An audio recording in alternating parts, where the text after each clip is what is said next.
आज आहे गुरुवार आणि गुरुवारच्या दिवशी मला असतो उपवास. तर बऱ्याच दिवसानंतर काय बऱ्याच महिन्यानंतर जवळपास 4-5 महिन्यानंतर मी बनवते आज साबुदाण्याची खिचडी.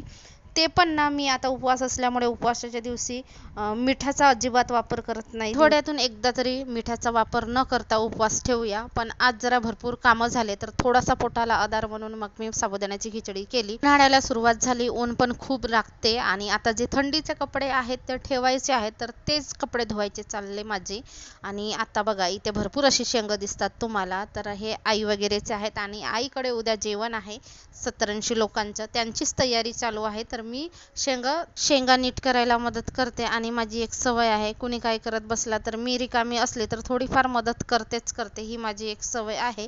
तर शेंग भरपूर होते तर एक एक तोडायला शक्य नव्हते, त्याच्यासाठी किडे लागले शेंग असतील ते बाजूला करून मग मी विडीने कापूनच घेतले शेंग एकदम. आणि आई तिथे मिरच्या साफ करत होत्या.